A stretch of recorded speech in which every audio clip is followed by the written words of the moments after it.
Hello everybody and welcome to part 5 of the Sonic Adventure Classic Mode Let's Play. And today we're kicking things off with a boss battle. This is Chaos 6. So Chaos now has 6 Chaos Emeralds and is almost complete. But this is a pretty simple boss fight overall. It's Chaos certainly has a few more moves than in past battles, but really it's nothing to worry about. The hardest part, honestly, is picking up these little robots.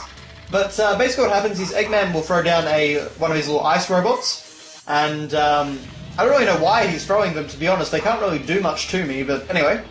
So we've got to pick one up and basically throw it at Chaos when he tries to suck us in.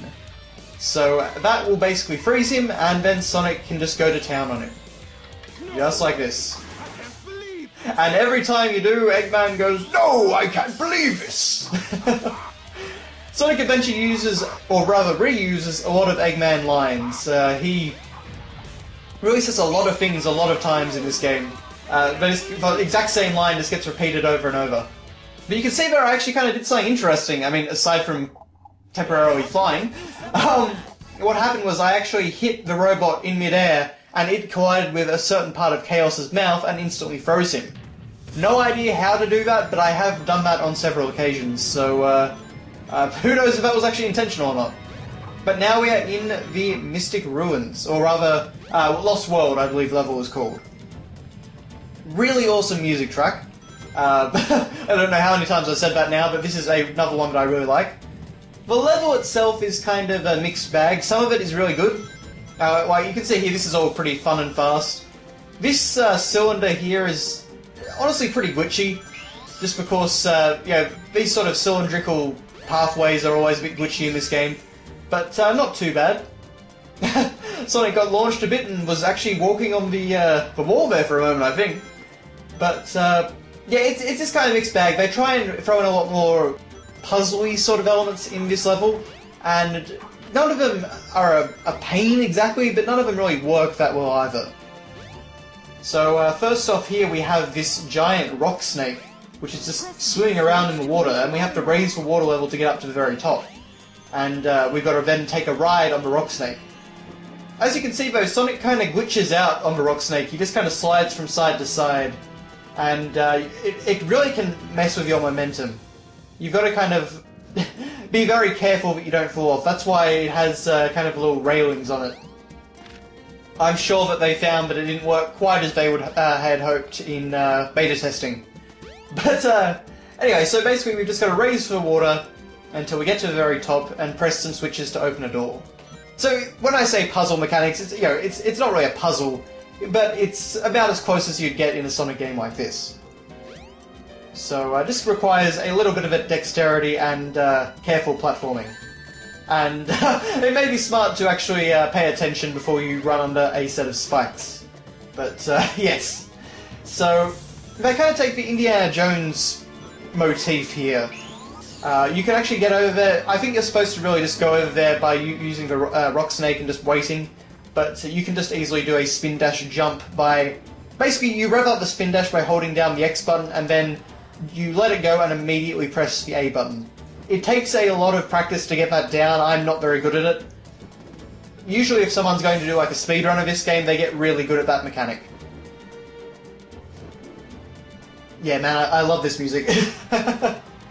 Even, it's got this weird chorus, which is just like, oh yeah, every probably about 20 seconds or so. Just a bit of a weird touch, but somehow it works, like a lot of Sonic music. Really cool that we kind of temporarily go outside and we get this amazing panorama. Looks a bit dated now. It's kind of the equivalent of a matte painting in an old sci-fi movie or something like that, but yeah, it's still pretty cool. The only thing I will say though is that you can't see all that panorama when you're actually in the hub world. The hub world looks nothing like that. But anyway, so here we have this weird mechanic where we've got to light up pathways by aligning mirrors, or at least we would if I didn't fall off the platform there. So yeah, be careful, watch your step. I actually thought it just fell down to the next platform, but apparently not. Either that or the game glitched, so who knows with Sonic Adventure. So basically what we've got to do is we've got to line up this mirror, It always feels a little bit weird lining them up, to be honest. I always feel like it should be a bit higher of a placement than it actually is. But, you know, it's not too bad. It's certainly not a troublesome mechanic anyway. There's a few different pathways you can take around here. I decided to take the left pathway because it nets you an electric shield, which unfortunately I did lose before. A few little rotating blocks there, which I think that's the only time the rotating cubes are ever used in the game. Yeah, it's really nothing too problematic. You can see we've kind of got these little fire arrows, I guess, which are flying across, so a little bit of an Indiana Jones sort of touch. And then we're falling down the water slide, I guess you'd call it. I do really like that, but we're temporarily outside again. That sort of outside-indoors interplay in, you know, a dungeon aesthetic like this, I think works really well. And now here's one of our set pieces for level. We're going full out Indiana Jones. This is the giant flaming boulder. So yes, in Indiana Jones it was only a boulder, but now it's on fire too. You know, this is actually the best run I've ever done of the boulder sequence. I have never in my life done that well at collecting all the rings and power-ups. So, yeah, for once actually recording didn't mess me up. We're actually now at the end of the level. Well, actually no, sorry, we still have another puzzle room, don't we? But, we're going to actually be seeing this a bit later in the playthrough when we get to Knuckles' story, but I'll save that for then. So, the mechanic in this room is basically you have to line up these platforms in order to make them light up, and then you can walk up walls. And really calling it a puzzle is giving it way too much credit, because you just stand on the button once or twice until they get into place. And that's it. There's no real thought applied, it's very, very simple. I kind of messed up there, the physics got a little bit wonky, but, you know, really not a problem at all. We've got these spikes that will, okay, they didn't actually do it this time, but usually what happens is that they will come and they will try and stab you really quickly when you get on the platform. So, yeah, I guess they just weren't feeling up to it today.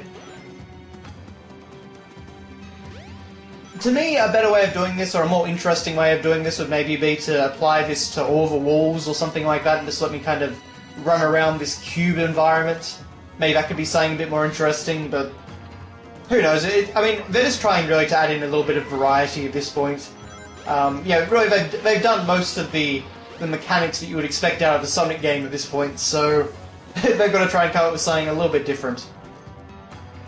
In fairness, it's really not that much different to things like the Switch in Sandopolis or something like that. Although at least that did have a bit more of a, I suppose, a danger aspect. With the ghosts that were kind of, you were trying to prevent them from becoming corporeal. And basically just instantly killing you. But you've got to be very careful of these flaming stone platforms. I'm not really sure how that works. I guess my only real... It's interesting looking at this level when I think about it, because, you know, the textures and all that are incredibly photorealistic. And it does always look a bit weird to me. This level tends to look a little bit too dead. Not too much, the lighting kind of works with it. And the colour of the rocks and the platforms and everything works well. But just it's a little bit too grey for my liking. Just a little bit too dull. So it would have been interesting actually to see a level like this redone in Sonic Generations mode. But here we actually have this really cool, really detailed mural. And it's honestly a pretty high quality texture.